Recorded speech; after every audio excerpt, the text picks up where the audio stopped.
Welcome to the First Unitarian Universalist Church of Austin for the Public Affairs Forum. I'm Eric Hartman with the Forum Committee. Our program's mission is to nourish the mind and spirit and to serve social justice. Our forums occur on most Sundays at noon and are free and open to the public. We encourage you to attend. The church is located at 4700 Grover Avenue. For more information about our public affairs forums, you can go to the church website at www.austinuu.org. Today, it's my honor to introduce our speaker, Seth Hutchinson, whom I consider to be a rising star in the Texas labor movement. Seth is the Vice President and the statewide organizing coordinator of the Texas State Employees Union, affiliated with the Communications Workers and with the AFL-CIO. He has a report for us today from the front lines of the fight for a decent social safety net in Texas. That's because his members are the frontline fighters. And he has some stories to tell about their struggle to deliver services in spite of a legislature that won't fund things adequately all across state government. He'll tell us how, in spite of all the obstacles, the Texas State Employees Union members are organizing workers and retirees to change our situation here in Texas. Seth is no stranger to political adversity, having had his political coming of age in Arkansas, which is probably, with Texas, one of the toughest environments for a progressive to operate in. He also has some practice from that Arkansas upbringing because it included sparring with another prominent member of the Hutchinson clan, that is to say, the Republican governor of Arkansas, his father. So he's had good practice at learning how to hone his political arguments for an adverse environment, even within the family. I'm eager to hear what Seth has to tell us, and so I'll stand out of the way in just a sec. I just wanted to ask you to join me in welcoming him as our speaker today. Thank you.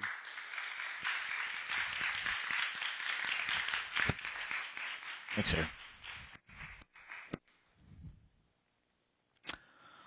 Well, good afternoon. And thanks, Eric, for that introduction. I want to talk to you all today about the state of our state. But before I get into all those details about what's happening on the front line with state employees and state services, which so many folks depend on, I want to see if we can all agree on a simple premise. And I know I'm at a UU church, and y'all's reputation precedes you. You have a reputation for being at least somewhat progressive, and I think that's a very good thing, by the way. And so I'm going to make some assumptions about your values, because if you don't share these values, then you'll probably have a hard time caring about what I'll be talking about today. I'm going to assume that you don't think children should be living in poverty without access to health care. And I'm going to assume that you think it's a good thing for a society as a whole when people with mental illness get help. I'm also going to assume that you think that having an educated population is a good thing, both for our economy and for our culture. And that access to education is a right that benefits not only the individual, but our whole state. I'm also going to assume that you don't want any kids in any community anywhere to be neglected, to be abused, or harmed, or even killed. Finally, I'm going to assume that you all think that the more unequal a society is, the worse off it is. Hopefully we can all agree that there's a major problem if you have a few really, really rich people at the top controlling everything, while the vast majority of folks are struggling to make ends meet, to feed their families, to get educated, to take care of basic health care needs. If we have that in our society, it's a big problem.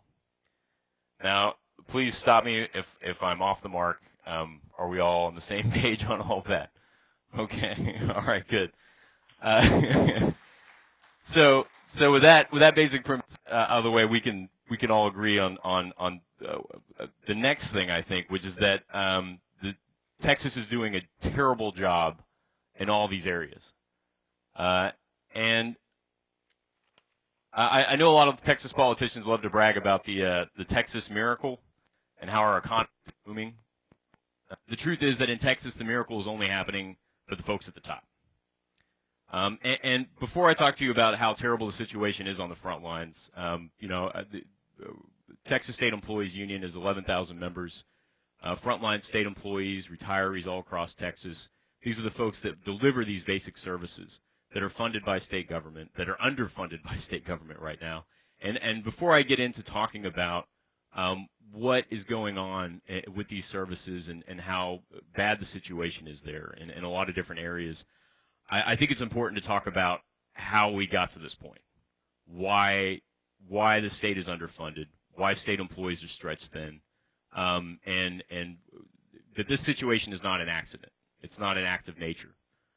This is happening because a lot of folks at the top are refusing to pay their taxes. To be very clear about it.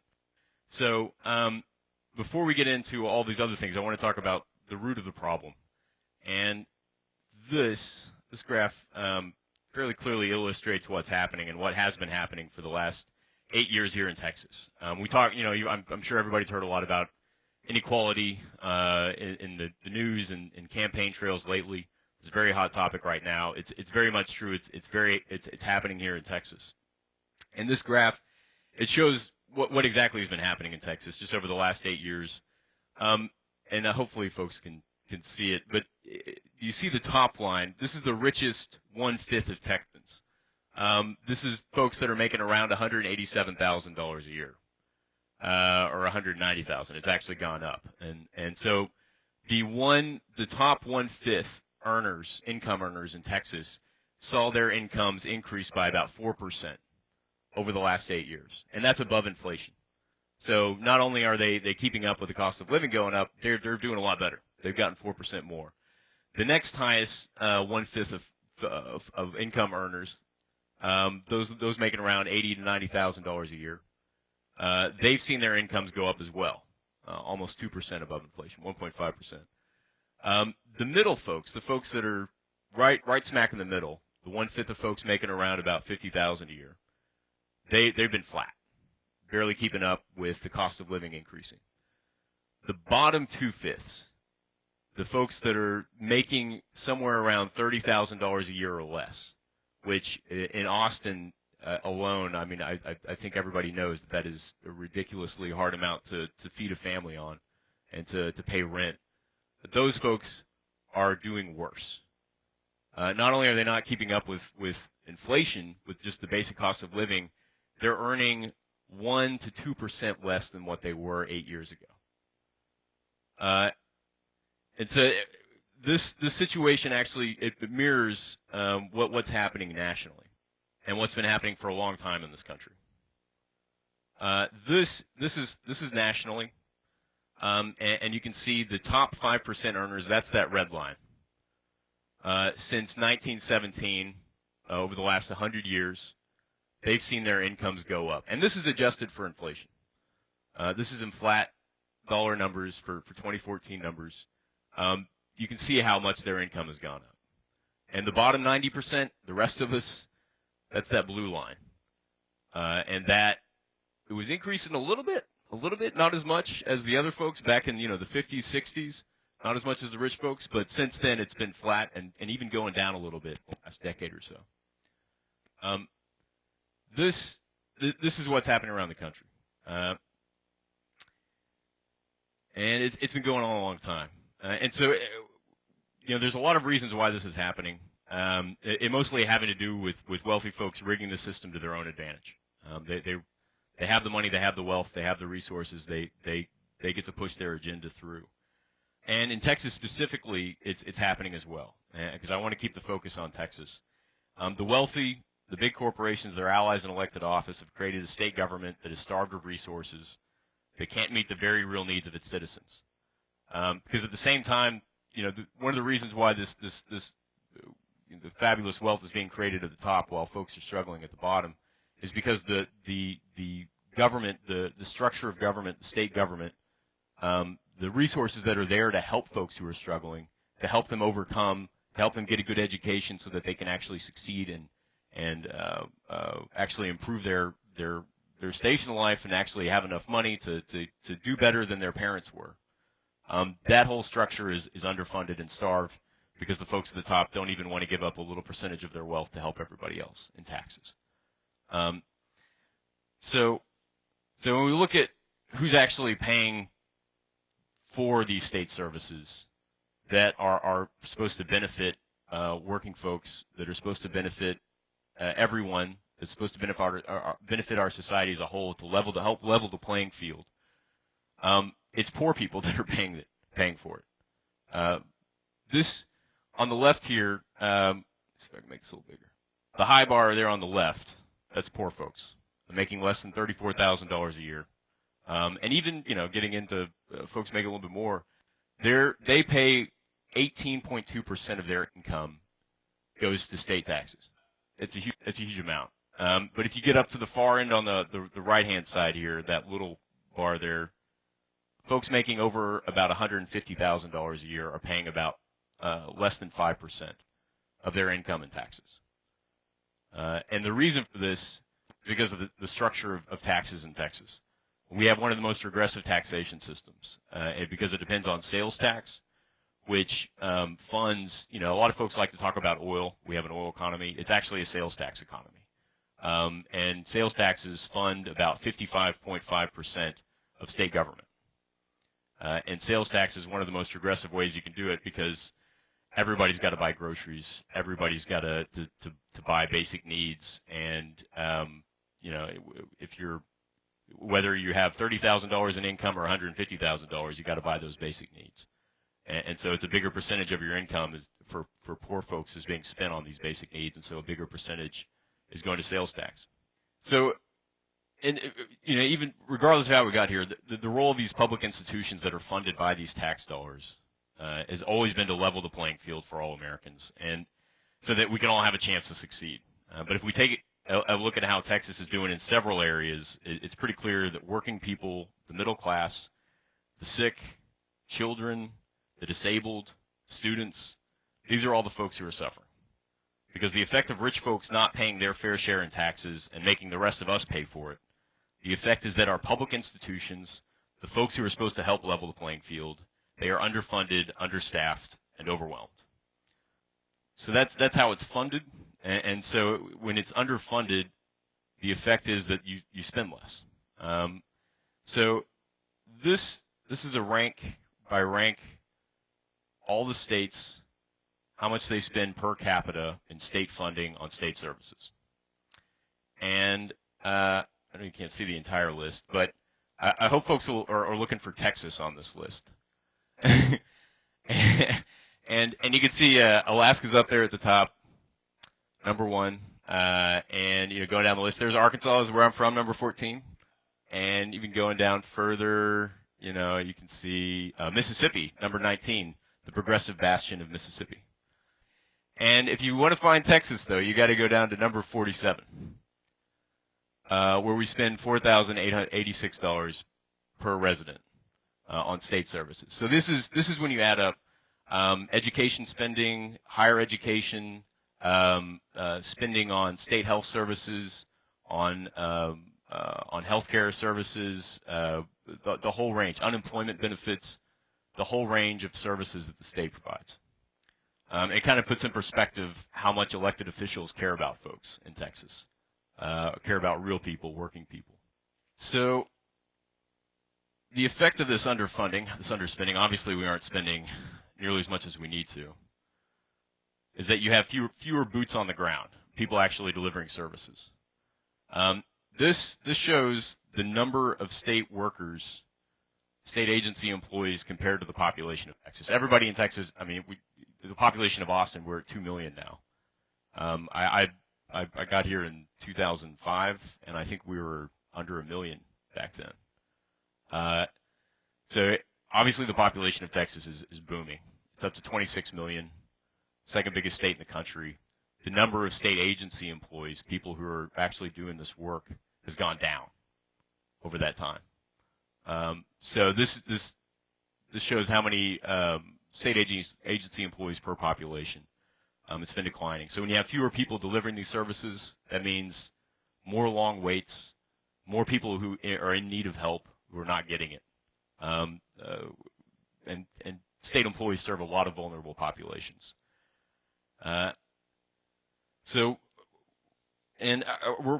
want to get in now to talking about 4 specific areas of those state services, because the state does a lot of stuff, and I'm not even going to get into some of the other areas, but I want to focus on 4 that are pretty relevant right now, and those areas are higher education, services for the mentally ill and the poor, and services for children in abusive situations. So I'm sure you all have all been seeing and reading a lot about CPS lately. Some of you all probably know what CPS stands for, but it's the Child Protective Services. It's in the news a lot. And the reason it's in the news a lot is not a good reason. They get in the news when kids die. These are the folks that, to sum up what they do, for example, if you're, say, a teacher in a school, an elementary school, and you see one of your students coming in every day with cuts, with bruises, with cigarette burns on their arm, with black eyes, CPS is the folks you call. You say, I got this kid in my class. I think they're in trouble. I think something's going on with their family situation. Can you all investigate? Can you all take a look at this? And so CPS, the investigators go out. They take a look at it. They try to make a decision on what's in the best interest of the kid in that situation and what we need to do. And when those kids in that situation don't get that help, when they don't see somebody, they could die. And it's just that brutal. I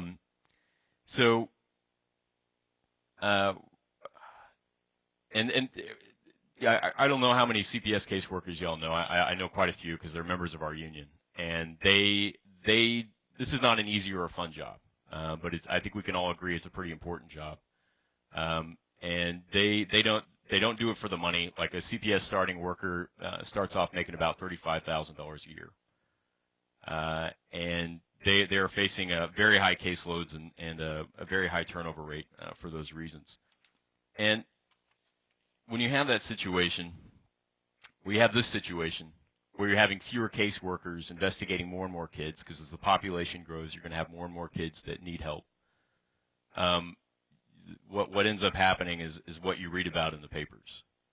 And I just pulled together, this is one recent article just from a week ago. And in case you can't read the headline, that says staggering number of Texas children in imminent danger neglected by CPS, investigation shows. And the article goes on to say that on any given day, 3,400 children who are on the radar of CPS hadn't been seen once by caseworkers. And they, like I said, caseworkers, they do this job because they love kids. They don't do it for the money. They do it because they love kids. But, those kids aren't falling through the cracks because CPS caseworkers just say, I'm not going to do it. I don't feel like it. It's not out of laziness. It's because they're overwhelmed.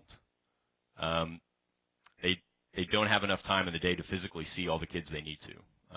There needs to be more funding for more staffing and to increase pay so that you keep folks around. And that's what it comes down to. And a federal judge in Corpus Christi recently ruled on this, and they agreed with this whole premise. I don't know if you all have heard about this, but a federal judge in Corpus Christi ruled just a month or two ago that Texas was violating the constitutional rights of kids by not protecting them well enough. She said, and I quote, "Caseworkers are overburdened to the point where they cannot perform required duties, namely protecting their foster children from an unreasonable risk of harm." I'm talking about this. I want to keep this fresh in folks' mind. This is happening because state government is underfunded and because rich people and wealthy corporations are refusing to pay their fair share of taxes to fund services at a needed level. It all goes back to that. Now, let's look at the area of mental health now. If you look at that, it's the same situation. And I apologize, this graph is even smaller, but you can see hope you can see the purple line. It just goes down. This is the number of state hospital beds compared to the population of Texas. Now, hopefully, folks are familiar with the Austin State Hospital just down the road.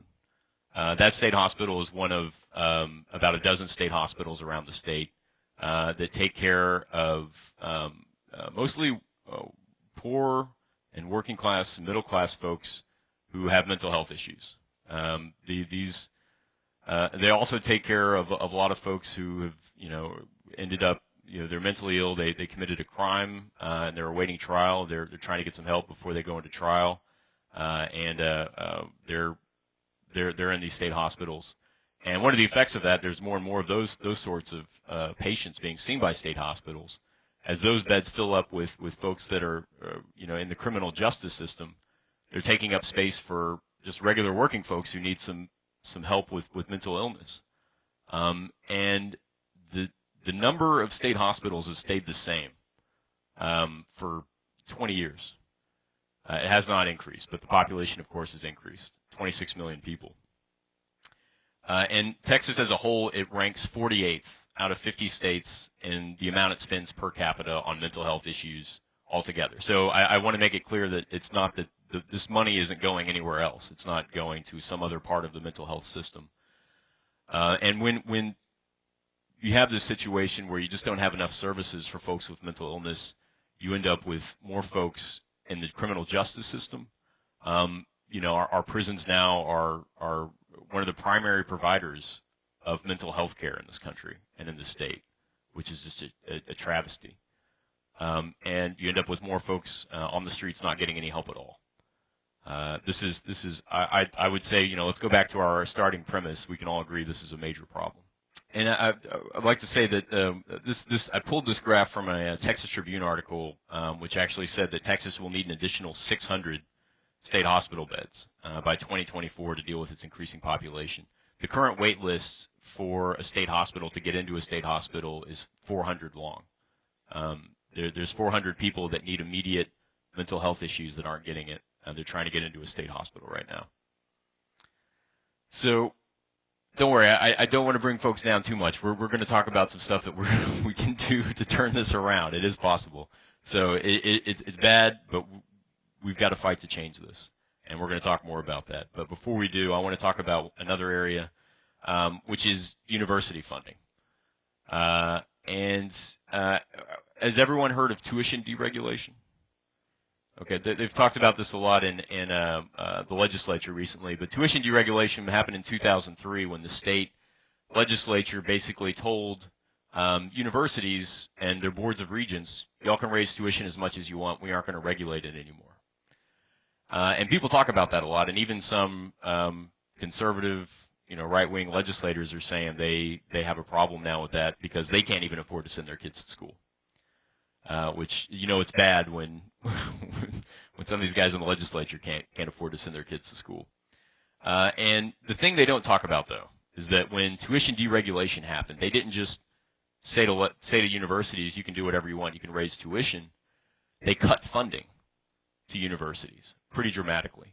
They cut funding, not just direct funding to state universities. They also cut funding to grants for students.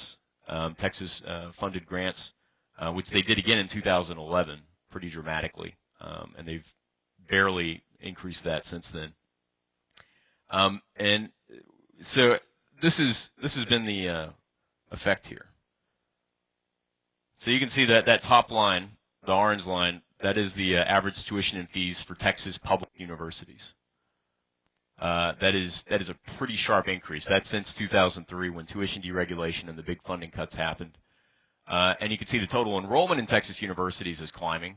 Obviously, the population is going up. You got more students wanting to go to school. And then the state funding for Texas universities. It was cut in 2003, went back up a little bit. 2011, they did dramatic cuts again, and they've barely restored those. We're so far behind where we need to be on that. When you hear folks talking about re-regulating tuition and taking the legislature doing this again, the real issue is that they have not funded these universities, and they have to increase funding in order to stop this climb in tuition rates. Because what happens, obviously, when tuition rates go up and there's not enough grants people have to rely on student loans. And this is a major problem across the country. And folks talk about this all over, but it's definitely a problem in Texas. And the Texas legislature has a huge role in the trend that's been happening. This is nationally. This is that red line is the student loan debt in this country just in the last, since 2004 to 2012. And that blue line right there shows you inflation. So that's how much higher it is than inflation right now. It's pretty dramatic. So we're graduating more students with more debt.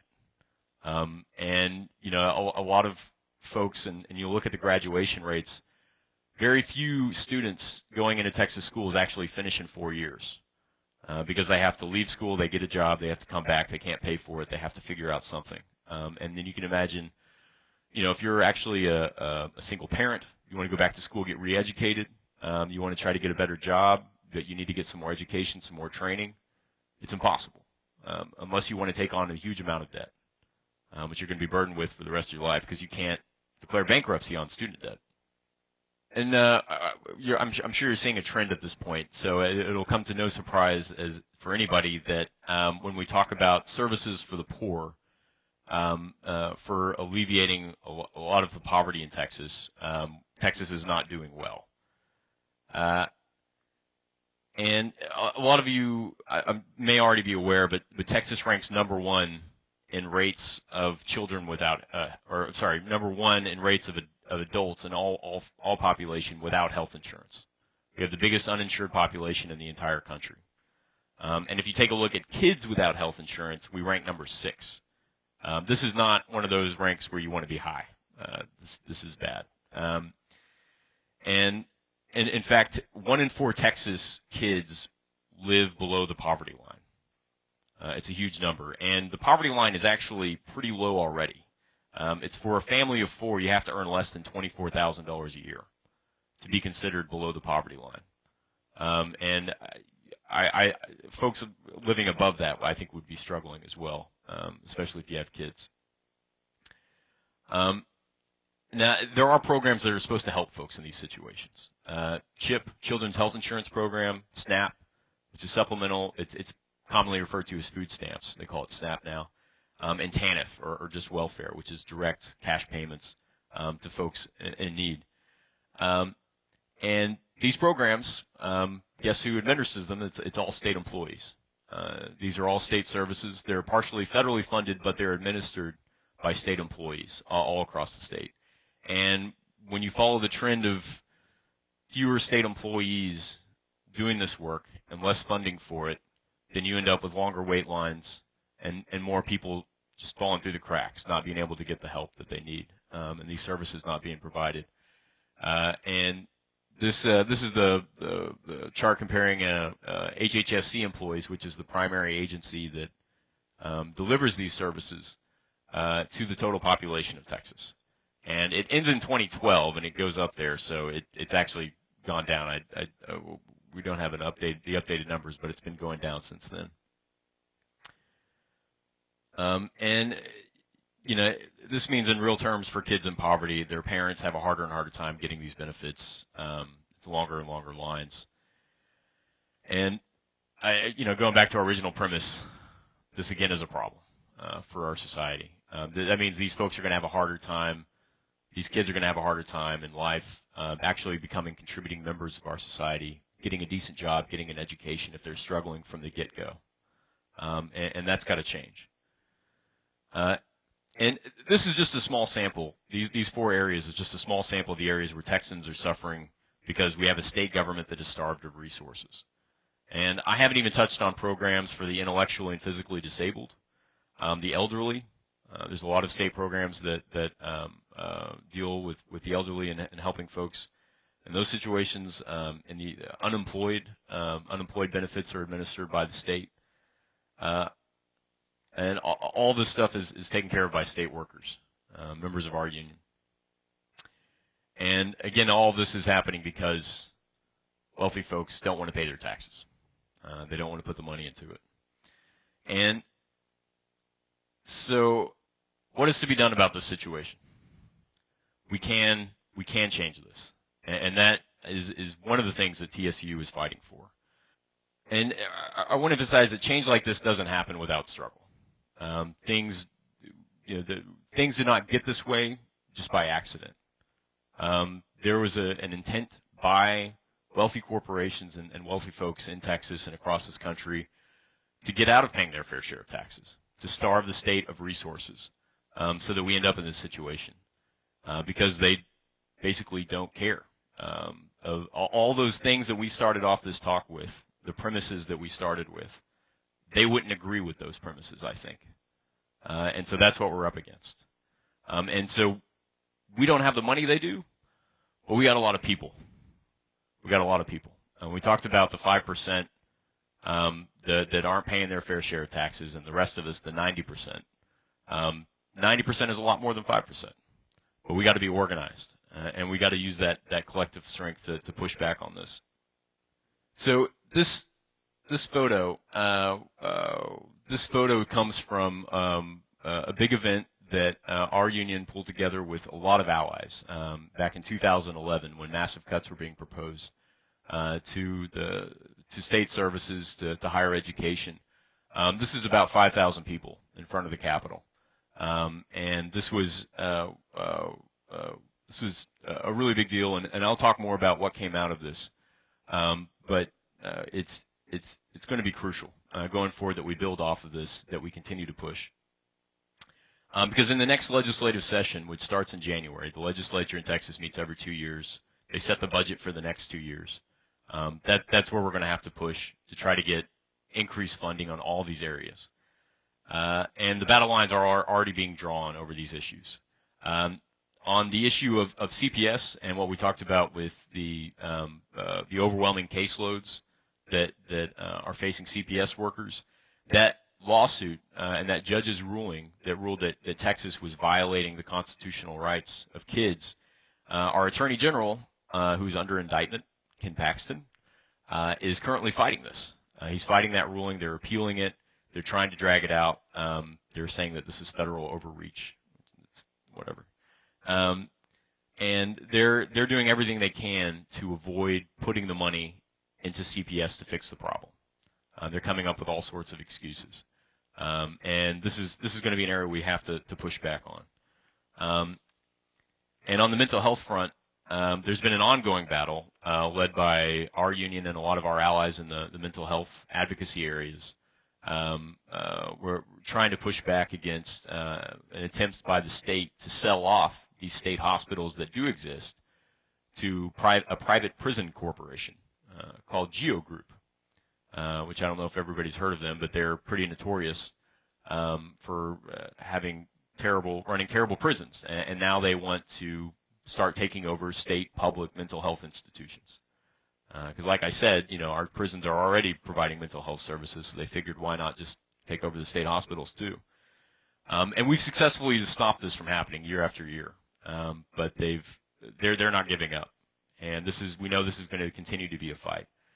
And so we're not only just fighting to stop the erosion of the services that are there, we've got to get to the point where we're improving state services, where we're improving these services for everyone, not just holding the line on what we have.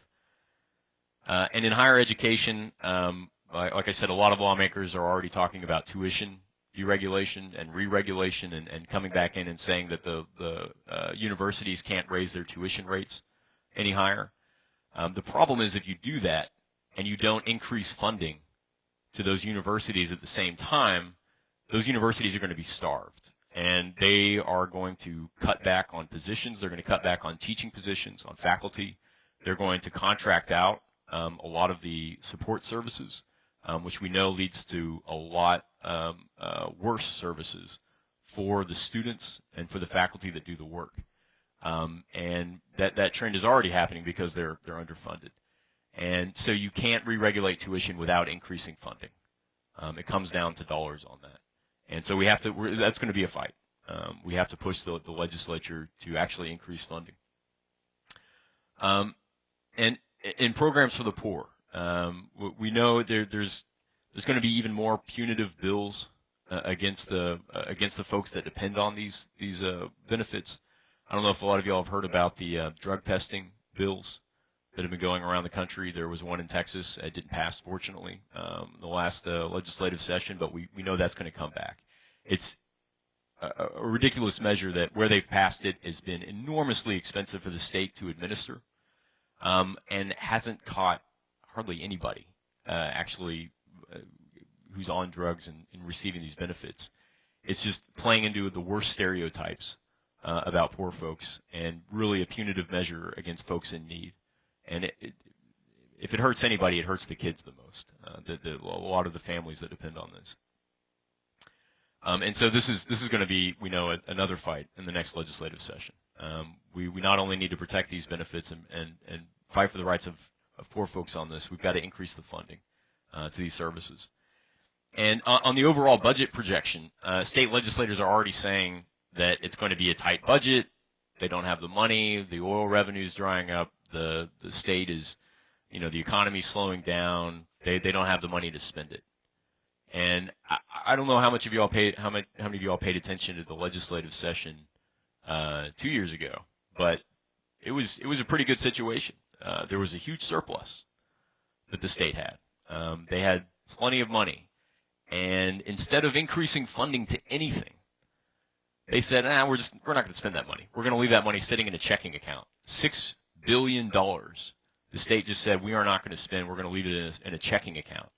And on top of that, in the last legislative session, there was an additional $11 billion, billion with a B, that the state has in the rainy day fund that they have not tapped. All these situations, it is pouring for working folks in Texas, and they've decided that instead of increasing funding, what they did with a lot of money, on top of that extra money that they had lying around, was cut taxes.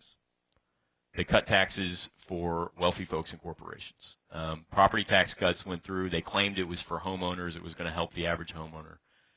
I don't know about y'all, but I don't even own a home. But the amount, I don't know how much, like $15 is going to help you throughout the year, but that's about the average. That's what a lot of homeowners saw. It was extremely little. But if you owned a lot of property and you were a big corporation, you saw a lot more. And that further dug the hole for this next session, because now we have even less money coming in. So it's going to be a very, very real fight to change that dynamic in the legislature. And we need all hands on deck on this.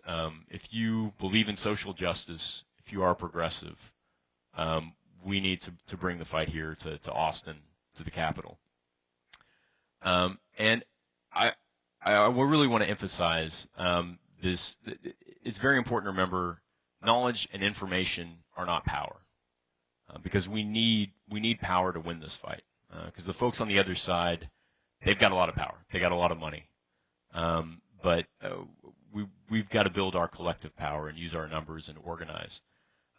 But information, all this information is good, and I'm glad I'm here to present it. But the point is not just to educate. The point is to organize and for real power, so that we can actually affect change. We got to take the knowledge that we have, the information that we have, and get out there and use it to actually make a difference. And so the Texas State Employees Union, our union, is one of those vehicles to make that difference. And like I said before, we have 11,000 members across the state. Pretty much every state agency, every university, every corner of Texas. We are a social justice union, and we fight not only to improve the lives of state workers and retirees, but we fight for the services.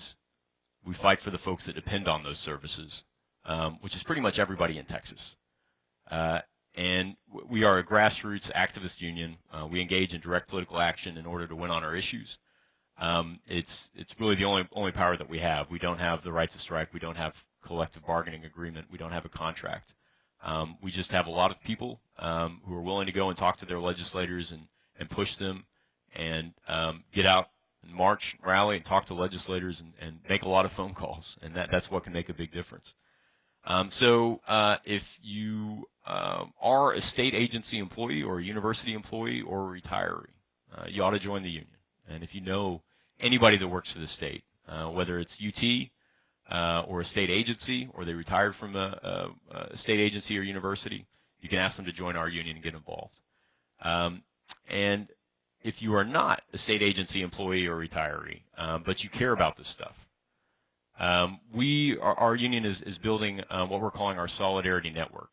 It's a network of non-state employees, non-retirees that care about these services, that want to be involved in the fight. And so we want to make sure those folks are engaged and know about all the things that are happening, about the big lobby days that we're going to be doing in the legislative session, so we can get more folks out and build our strength. So I think we have cards and some membership forms if anybody is interested. And on a broader front, TSU is also a part of a statewide coalition called Texas Forward. And Texas Forward was born out of that fight in 2011 that you saw the photo. That was an event that brought together a whole coalition of unions, of advocacy organizations, of community organizations, of civil rights groups, all sorts of folks that believe in social justice. And that was kind of the birth of Texas Forward. And since then, the coalition has really come together. It's grown. We have more than 60 organizations involved. And it's, the organizations in this coalition are pretty diverse. We all have different areas of focus and where we're fighting, and some issues we don't agree on. But the thing that brings us together is that we believe that Texas does not have enough money and does not spend enough money on services for folks who need it. And that, we need a much more progressive revenue system in the state, one that puts the burden of taxes on the people that can actually afford to pay it, and not the reverse. And that's what brings our coalition together. So if you are a part of an organization that you think might be interested in belonging to that, if they agree with those two simple principles, then you can go to www.txforward.org, and you can find out how your organization can join there, or you can talk to me afterwards.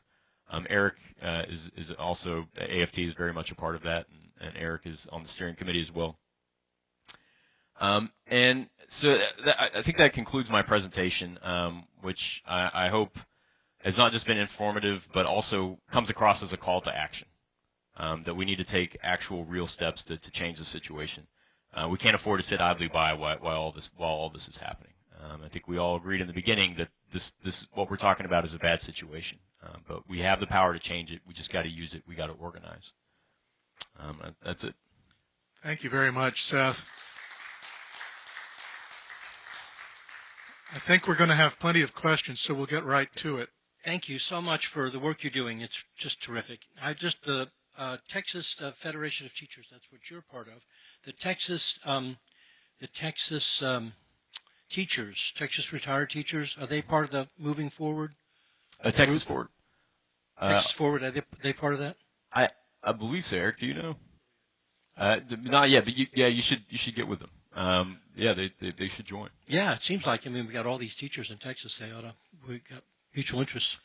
That just occurred to me. But the question I was going to ask you really was, when you talk about dividing the budget and coming up with a number of money that's for services, there was an article in today's paper about the Chevron scheme to have millions of dollars to give to the Chevron Corporation to build a building that they're never going to build, and they, so we have all these deals with corporations. They're just pervasive, where we just give money back to corporations. Is that included in your numbers, or are your numbers adjusted for the giveaways to corporations? Are you talking about the money that was left over after the last budget session? No. In this case, the governor has this enterprise fund, and the governor and the other key leaders can invest money in corporations who don't need it to tune of tens of millions of dollars. Is that part of the? That would not be included in those numbers. That's not included. Yeah. Okay. So that would, I'm sure that would inflate the numbers pretty highly if you added in the amount of money that Texas spent on corporations. It's pretty huge. And I do want to point out that's one of the things that Texas Forward has been working on is these tax breaks for wealthy folks, and that's one of the biggest areas where Texas loses a lot of revenue. The fracking industry still gets a tax break, which I think they're doing all right. They're doing pretty well. They don't need a tax break. I think golf courses get a tax break. There's a lot of ridiculous ones in the code that they could just chuck out, and that's a huge amount of revenue just right there. Yes, I'm Glenn Williams. I'm a Texas State Union employee, or state union member. My question is, if income tax is probably not something that's available as sort of progressive tax, at least not at this point in time, and sales taxes are so regressive, is there any other major tax source out there that would provide the funding that we need that is not going to increase problems? Yeah, I'm not a tax expert, but from everything that I've read and everything that I've learned and everything that I've studied, the income tax is really the only truly progressive taxation system. And a corporate income tax on top of that is a very progressive way to deal with taxation and revenue. Having said that, and knowing that we live in Texas and that having an income tax is probably a long ways off, there are a lot of things that we can do in the meantime to increase revenue for the state that doesn't put more of a burden on working folks. And the big tax loopholes is probably the major way to do that. And Texas Forward actually put forward a proposal and a bill, and we hope to try to continue to push this in the next session to have a sunset review of all tax loopholes in the state, so that every year you would go through every tax loophole would have a deadline at which time the legislature and the public could sit down, weigh in on whether or not we actually still need this thing or should we get rid of it. We could find a lot of revenue just by doing that. It'd be pretty huge. That could be a pretty intermediate step to do that, because like you said, the state spends money. Whenever they claim poverty, they always seem to be able to find money for their priorities. I don't know if y'all caught this in the last legislative session, but we also spent $900 million on border security in Texas. That was Texas money, not federal money. And I think there are a lot higher priorities in the state than pushing back against folks just trying to get a job. You've touched on a couple of things my questions deal with. Number one was the privatization issue. I've actually worked for these consulting firms that criticize states for being inefficient. Mm-hmm. What I've seen is the inefficiency is actually on the private sector, and it seems to be a system to extract tax money to the private sector. What experience and what ways have you seen might be made to slow this down? I've seen situations in which the state employees have excellent solutions, have proposed them, and then I've been in a situation in which those have been put forward as the best solutions, and it's been argued our people didn't propose them. It's crazy situations. What do you understand as this privatization cover-up? You're absolutely right, and you actually touched on a lot of issues. First off, a lot of times people don't want to listen to working people and their ideas, even though they're the ones on the ground and understand the system a lot better than a lot of folks. The other thing is that this one of the effects of this underfunding and understaffing and starving of state services is that it creates a perfect environment to say the state's doing a terrible job. Look at this. CPS can't even take care of kids. The private sector can do it better. Let's just privatize it, which actually is happening. And there's an attempt to privatize Child Protective Services that's happening right now, and contracting out foster placement to even for-profit corporations. It's very real, and the goal in doing these things is not efficiency. Is not to deliver more services to folks. The goal is to transfer wealth from public coffers to private hands, and that's very much their intent. And if you read the newspapers with the whole incident with Jack Stick in HHSC, I don't know how many of y'all followed that, but it happens all the time. These backdoor deals and between corporations and the folks at the top trying to take over these services and doing no bid contracts. So many issues. It happens all the time, and the best way that we found to push back against this is for our union members, state employees, to ally with the folks who depend on those services. And it can be a very powerful voice when you have both the workers delivering the services and their clients, the people that depend on them, united together saying the same thing, because nobody can argue with that. If you have both ends of the spectrum fighting together, and that's been the best way we've been able to. That's how we stopped the privatization of Terrell State Hospital, of Kerrville State Hospital when GEO Group was trying to take those over. So first, an observation that funding for Texas schools is fixing to get cut again because our governor is saying no to federal funding because he doesn't want to, because of the whole transgender issue, and he is willing to cut further education funds for his reasons, which is just wrong. My question has to do with living wage. Many of the issues that CPS and other social service agencies are dealing with are exacerbated by the abysmally low wages that people are basically forced to accept just to scrape by. $7, $8, $10, that's not a living wage. It realistically takes $15 an hour to live in Austin, realistically. And so I'm wondering if there's anything TSCU is doing in that direction, because so many studies have shown that issues that maybe could be dealt with on a more reasonable basis become worse as the financial and economic situation deteriorates in a family or in a person's lives, and all kinds of issues are directly related to financial and housing instability. You are absolutely right. The fact that when people can't make a living wage, when they can't afford to pay for basic services like their own rent off of the money that they're earning, and they're working full time or 2 jobs or 80 hours a week, and they still can't afford that, their incomes have to get supplemented by state dollars, by federal dollars, by these programs that are administered by state services. And that's the only way they can make up that gap. So we're, in essence, again, subsidizing corporations paying their workers way too little. And that has got to change. Again, that's a transfer of wealth from the bottom to the top. And TSU 100% supports a $15 an hour across the board minimum wage for every single Texan. That is something we got to change, and we got to change it nationally as well, because we probably have a better chance of winning it nationally than we do here in Texas. And this is another thing that, even if we want it, we can't win it locally, because the Texas legislature, Texas legislature has decided in its infinite wisdom that they alone can set the minimum wage, that local ordinances won't fly. And so if we are going to do it, most likely we're going to have to do it on a national level.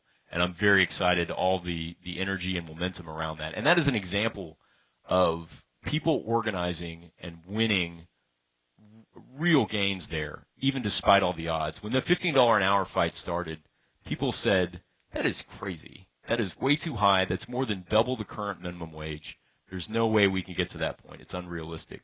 But now it is not only a national conversation, there is movement on it. There have been real wins in cities across the country, and we're making a lot of progress on it. We've just got to keep organizing and keep the momentum going, because we can win. But that's absolutely right. It seems like there are a lot of organizations that are working toward getting things better in the state, but I don't see anything happening as long as the GOP is in charge of our legislators and our legislation. Do you know any candidates that are more on the liberal bent that are coming forward and starting to work toward getting things better in our state? Are you backing any of them, and can you give us some names? Sure. So on the state legislative level, Austin has a great delegation. Austin has some of the best folks. So what you're saying, the situation in the cities, and particularly in Austin, Houston, in Dallas, in the Valley, in El Paso, you have very great legislators. San Antonio, you have great legislators coming out of the urban areas in all these places. And what we've come up against is, the gerrymandering that has happened, not just in Texas but across the country, making it so that it's so impossible to win in certain districts. They're all safe districts for either the Republican or the Democrat, but they weight it so that progressive voices their votes do not count as much as those in conservative areas, and that's a huge obstacle. And so, what our union we fight and we actively engage in political work and election work and trying to get our folks and the most progressive candidates we can find to get them elected. But we also realize that if we want to actually be effective, we have to find the moderate Republicans who are willing to work with us, because there are a few. There hopefully will be some more of them. But, right now within the Republican Party, there is a struggle happening between people who think there is a role for government and people who want to do away with government entirely. And the folks that they're very conservative themselves, but they still think that there should be a role and a place for government. And those are the folks that we can work with at least, and they're willing to listen. And so we've where we can in those areas where it's just impossible to get a real progressive elected, we've got to be able to work with those folks. We can't afford to hold our noses and say we aren't going to get our hands dirty and work with folks that may not agree with us on everything. We've got to find those points of connection where we can work with folks, because that's the way we can get real stuff, real wins in the legislature. It ultimately, I kind of wonder, is it just really the culture here, that mindset here that is difficult to change? It's going to be an uphill battle. You've got, our governor who's, more focused on succeeding Texas rather than focusing on all the issues that you mentioned today that are way more important. He's frankly a moron. And I'm sorry to say that, but it's really sad. You go to any other state in this country, and when you talk about your governor, the governor of Texas, I mean, he's frowned upon. So when do you see that transition when Texas actually becomes more of a purple state, or yeah? You've got about a half a minute to respond. That's a great question, and I would say that it is a culture change that we have to do. But I think it's only going to happen when, because the demographics in Texas are shifting. Folks talk about it all the time, but a demographic shift is not alone going to change it. The folks have to be organized to have their voices heard. Because you hear about the silent majority all the time. Right now in Texas, the silent majority is the working class. It is the progressive folks. We have to be organized to push that agenda across. We have to build structures and have our voices heard, get out, engage, organize, struggle. But that's the only way that culture is going to change, is when working people have the power to change it. Everyone, please join me in thanking our speaker one more time. Thank you, Seth.